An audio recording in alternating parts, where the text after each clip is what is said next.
morning, Cher. Good morning. How'd you sleep last night? I slept good. Yeah? Yeah. I did too. I did toss and turn a fair bit, but I feel super well rested, and I even had a bunch of dreams last night. I dreamed, or dreamt, not sure what the proper English is there.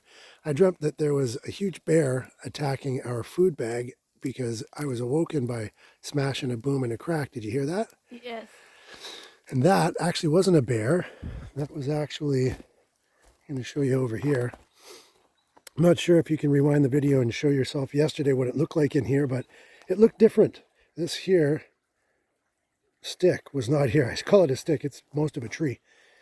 That arrived late last night sometime and smashing branches and hitting the shore. And if you can see, our tent is about 8 feet away from that point.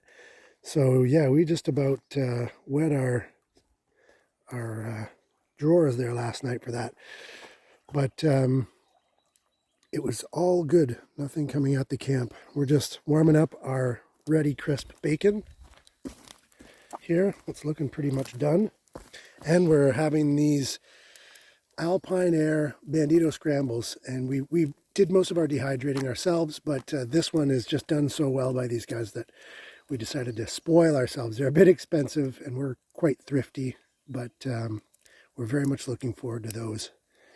And we have a big day on the river today. We've got 15 or 16 kilometers of upriver, upstream paddling against a pretty strong current.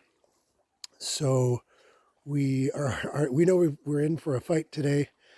Our backs are good. We're going to do our calisthenics and our stretches, and you're going to be along for the ride, and you're going to see how well we do. And we'll check in with you a bit later. But wish us luck.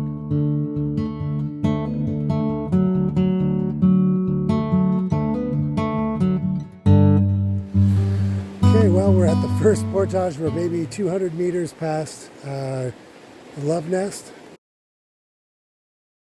And we found, I don't know why you wanted to call it that. We found the first takeout, which is about 3 or 4 feet underwater, making it extremely difficult to find the takeout. But we managed to find it. And there are some yellow flags, but I'll show you what the portage trail looks like. You can see a yellow flag up there in the distance. Hopefully you can see that. It was hard enough for me to find it. But this is what the portage trail looks like.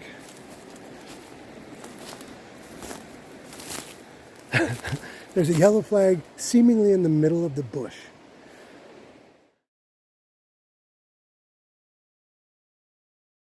We found the trail. We cut a reasonably good trail. It took us maybe a half an hour because thankfully we had this trail linked up with the actual portage trail, which is quite a bit better. But this is the secondary high water trail, and it was not cut really at all. So Cher and I spent about a half hour or so clearing it, but I'm taking you on a little trek just to show you.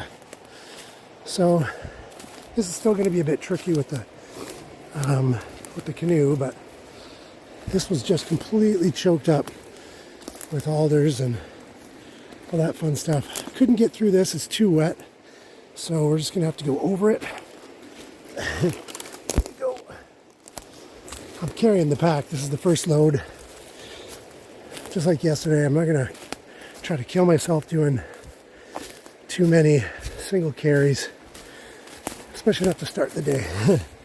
So through here, again, this is like night and day as to what it was. Completely choked up. Got rid of that little guy, but not the bottom one. You can just step over that. Come straight through here. Down.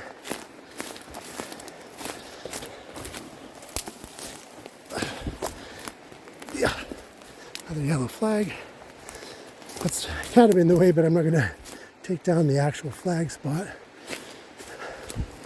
Down through here. I believe we just went straight down this way. We left a little bit here, but it's just straight down to the other actual portage trail. Took that big guy down. which is here. Now you can see the portage continues along in a noticeable way. If you look that way, it's about 10 meters up past where you can see there's a takeout that you can't get to. It's just choked up with trees and everything. So I don't know how far this goes. We didn't follow this up, but this is the actual portage trail, and this is more like it. I can deal with this. So we'll finish the portage. Actually, I imagine it's just right up here because I see flat water, so it's probably just up here. So that's good news.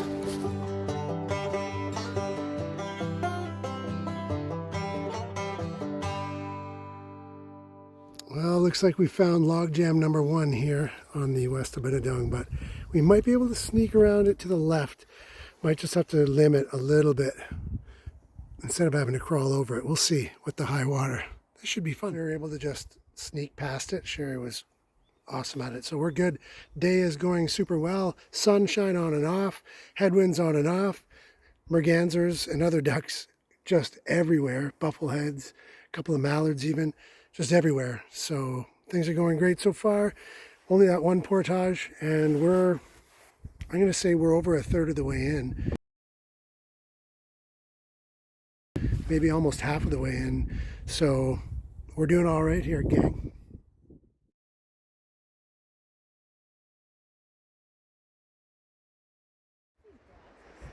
So we made it around that pretty ugly little section there. There's a nice little portage through, and the portage seemed to keep going for high water, but the access here isn't so bad. Access is all right. There's Cher. Trouble is there's a damn log jam like 100 meters, not even 80 meters up the river that we're gonna have to try to MacGyver something. We tried to bushwhack through here more to try to get around that, but it gets really, really nasty. It's really nice in here. It's mossy. It's pretty open. It's not that. Only about 200 feet that way. So we're going to see what we can do on this log jam.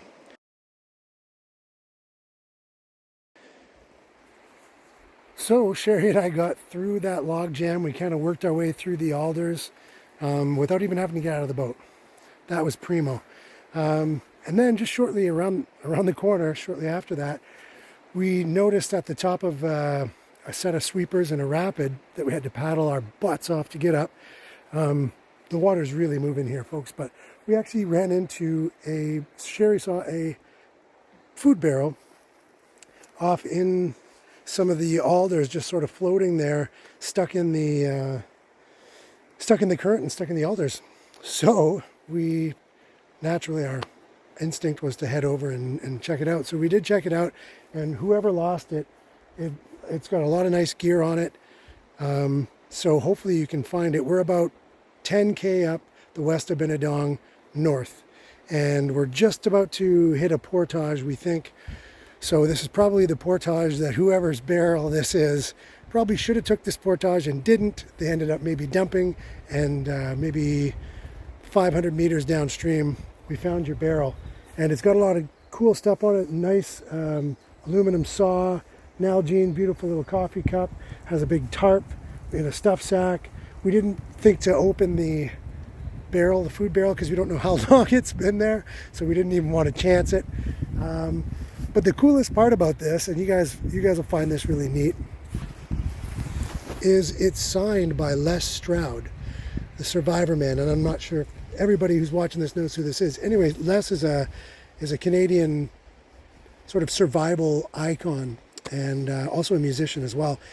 But so I'm sure that this isn't Les's barrel, because his whole idea is that he goes out into the wilderness without food, and he's got to forage and trap and stuff like that. So I'm sure that this isn't Les's, but whoever this was met Les somewhere, and he signed this barrel. So this barrel probably means something to whoever lost it in the West Aubinadong River. So we left it here. It's about 100 meters down from this portage and about 500 meters up from where we found it. We hope that you guys are safe, whoever lost it, and we hope that you're able to find this little, it's just on the shore underneath a black spruce. We tried to bring it with us, but it's so heavy and it's so full of water that trying to canoe with this thing is darn near impossible. If you take a look at how quick that current's going, and we're going upstream. So we were just having a heck of a time. So hopefully you find your stuff. I'm sure if you dump and you lose a memento like that, you're probably planning on coming down and looking for the barrel this year. So here it is. It's on the shore. Don't look in the river. It's on the shore. And by the time you get here, it's probably 4 feet up the shore. Good luck. So we just finished up a beautiful little portage that we had to kind of break trail for. We were on a little campsite at the top of a rapid. And just finishing up, we're going to head back out again. Just wanted to share with you that you want to always make sure your fire is out before you leave your campsite. And this is a good way to make sure. I'm pretty sure that's doused. No forest fires here.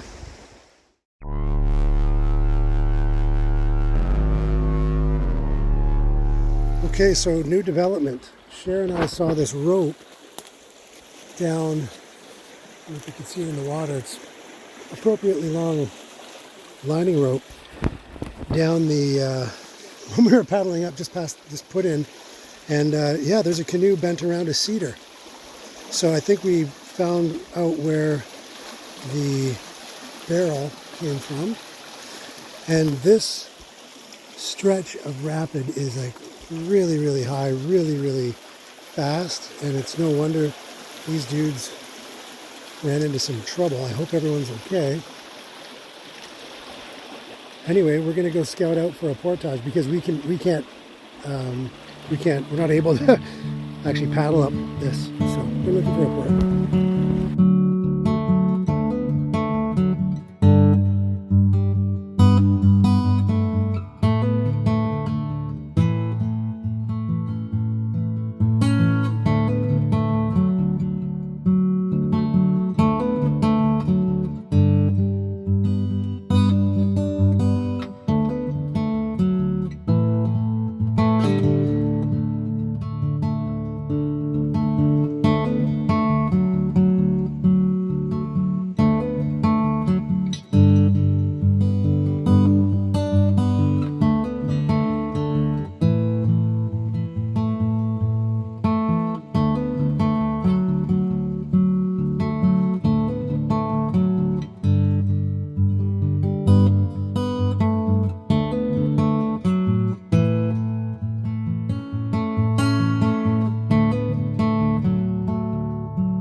Hey everyone, so Jay and Sherry here.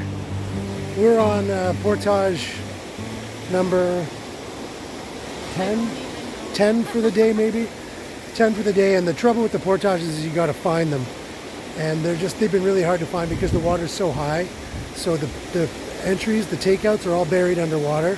So it's been really challenging that way. Never mind, you're just fighting a current. And for those who aren't sure, like, it's the West Aubinadong. How much current could there be? I've been on the river. It's just a lazy little river. I just want to show you what kind of water volume is coming through this river right now. So to know why I just finished a portage in like 3 feet of water. So this is the amount of water coming through this river.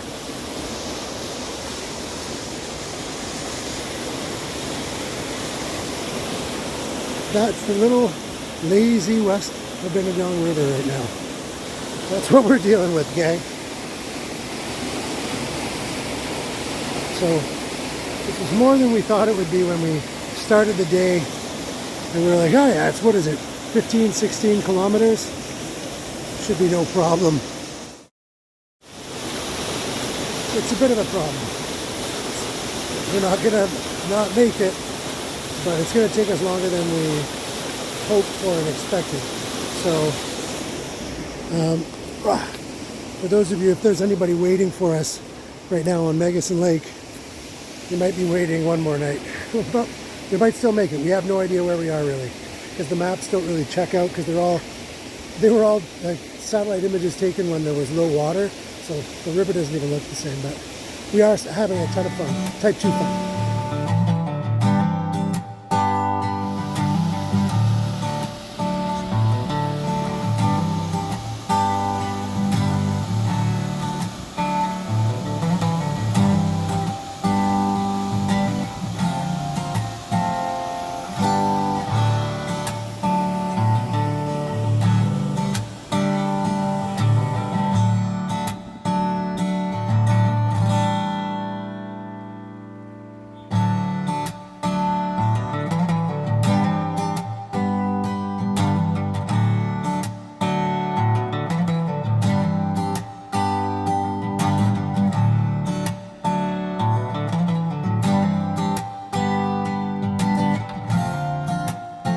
There's an old tree stand, and these looks like dead cedars. And this tree stand has to be 60, 70 years old, and maybe 40 of those unused. Very nifty. We're getting to the near to the end of our day. We're probably 2 or 3 kilometer paddle still from Megacin. And as long as we don't face too many more log jams and portages, then we are going to make it. And it is still a beautiful day, a little bit of wind, but we're enjoying ourselves despite all the hardship. And no bugs, yay! Okay, portage number 12, I guess, maybe, of the day. And this one's kind of a bushwhack, tough to see. And of course, as has become customary, it's not just a portage, but on the other end, there's a log jam that I have to cut out just in order to access. I feel like I've been led down the garden path here. But anyway, yeah, so we're having ourselves a time. Look at this, I'm already lost on this portage trail that I just walked down. Yeah, we're struggling here to get through, and this is less fun for sure right now, but we'll do it. Yeah, this is the put-in. So not only is there a log jam on that, like there, there's also just log jam here, and there's a log even at the put-in, so you can't even put anything in. Can't put in over here because there's a torrent running across this way, and then another log and another log jam. So our only thing that we are going to try to do is cut through this dead tree to try to, and then those alive trees to try to sneak this way into surely another log jam. And then we hear another falls within earshot just past us. So we've got a lot more time to do this. So yeah, we're getting our money's worth for sure.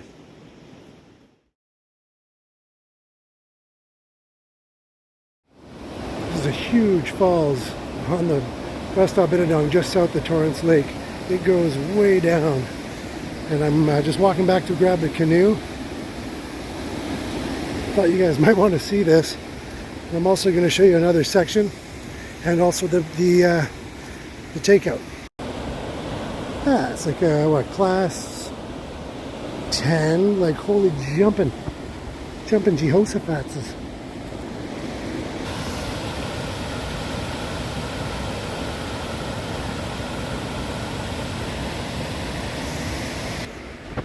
The absolute best part. So water is about 25 meters, 30 meters that way. Yeah, maybe more like 50.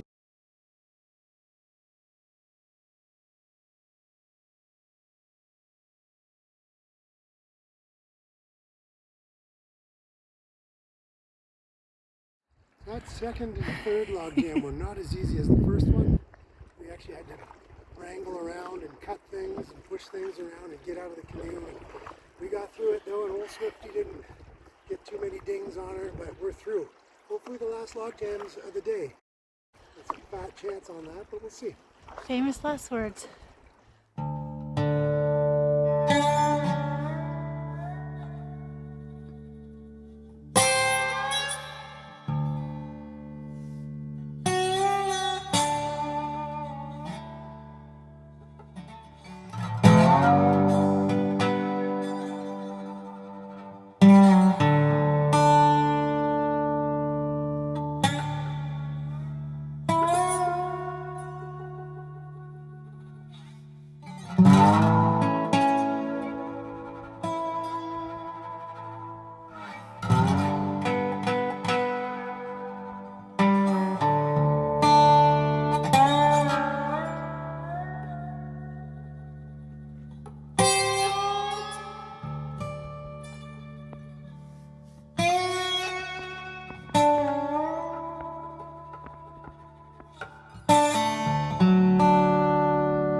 On the day off, day of rest here on Torrance Lake, windy Torrance Lake. Is it ever breezy? Glad we're not paddling, because we're paddling that way, which is against the wind tomorrow, which is like north. We're going northeast, so of course that's exactly where the wind's coming from. But just giving you some progress. It's been on and off raining and on and off sunny, but always windy. Right now it's sunny, so we're getting some stuff done. We got the tarp up, and Cher's just doing some journaling. We've got some breakfast in us, and it's probably around noon now. And I found a mother lode of standing dead maple, which actually had been cut by some ding dong who's cutting a road, a four-wheeler trail back behind this beautiful campsite. But we benefited because they just threw all this beautiful wood off to the side of the trail that they made. So we've got a lot of little sticks here that I've already cut up right there, and some maple that I've got to process. I'll show you a little bit of that, just so that you see that we're not just lazing around and reading and drinking wine. We're doing some work here as well.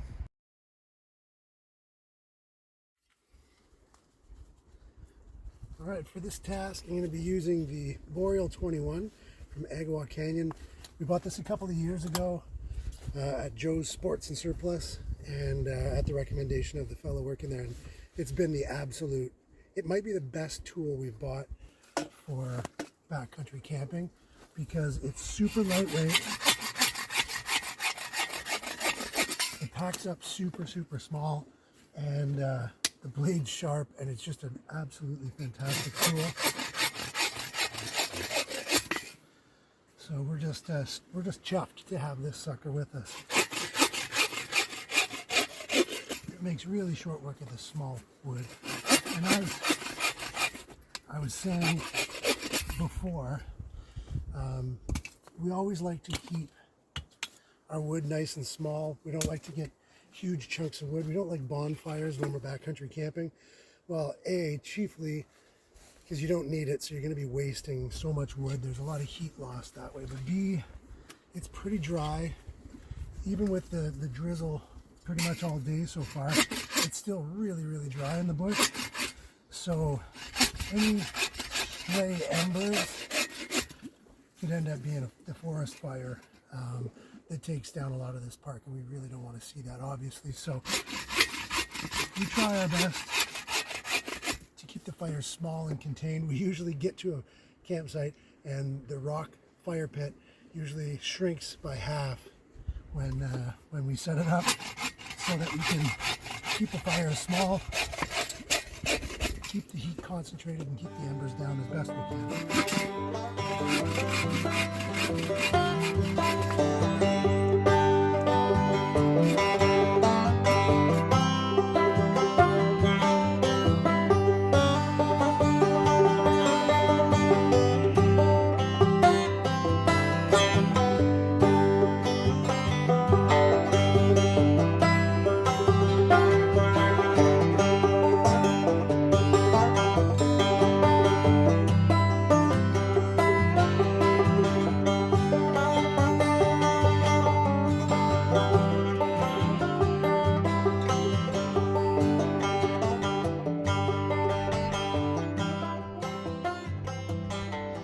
Okay, we are relaxing. We are in full relax mode.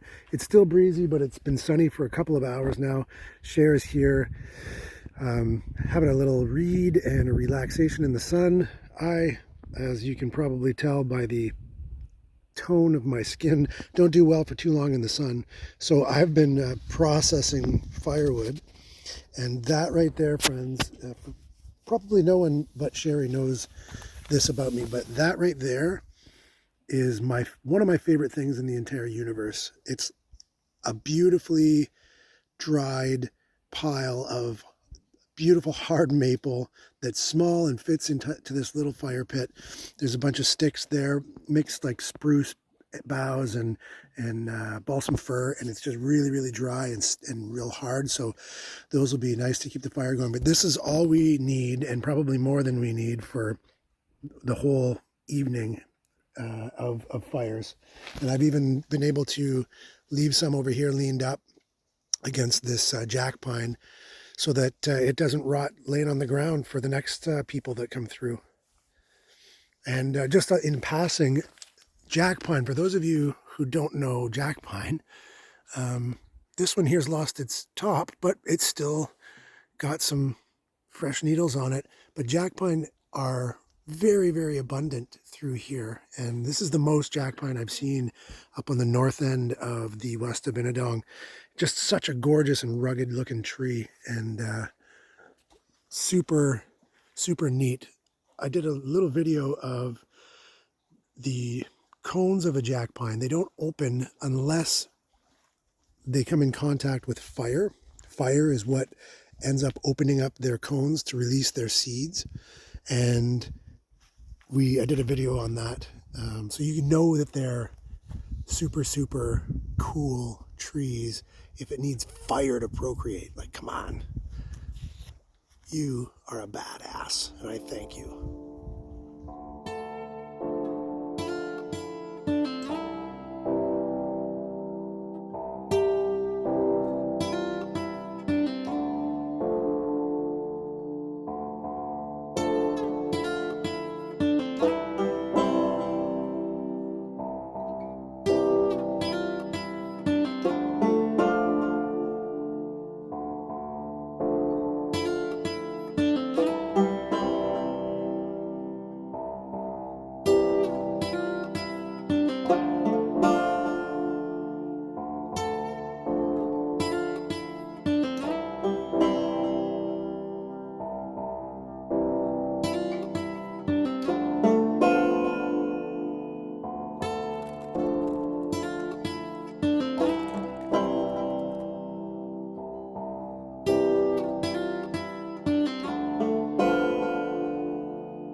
That's why I put that up.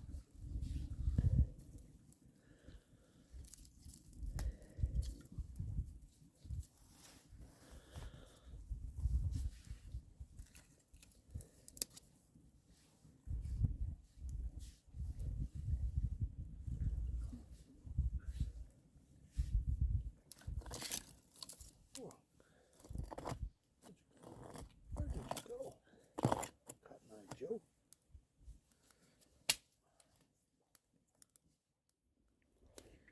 Hi guys. So day 4, we just kind of hung around camp today, but now we just rehydrated some chili with rice and some cheese, and just sitting down to have some dinner and watch the sun on the lake or on the river. What's the lake? It's a lake now. We've finally gone through the river. Yeah, we're glad we took a day of rest and enjoyed some sunshine and dried out our gear, and ready to be getting back on the canoe tomorrow.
a merganser, just like that.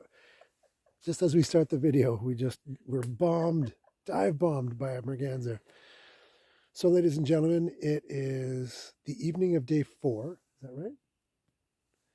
And we've just had Sherry's just finishing up her sleepy time tea. I just had my sleepy time tea, and you know what that means. It's sleepy time. So it's going to be a cold one tonight. So we're going to bundle up and snuggle down. And we have a very mild day tomorrow on paper. Let me preface with saying we don't know what mild days are ahead or hard ones are ahead. But hoping that tomorrow's a mild day, we're just going to lake hop over to Prairie Grass Lake to get ready for day 6 on the Nishtagani River. And the lake this is as calm as it's been the entire trip. And we're just feeling so blessed that we've got this to enjoy once again before we head to sleep and freeze our tukuses off, because it's supposed to get down to about 0 degrees centigrade tonight. So that's freezing. For our American friends, that is where the point at which water freezes from its liquid form to a solid. So we're hoping not to freeze like that. We're hoping to stay relatively liquid. So yeah, we'll see you guys in the morning, most likely.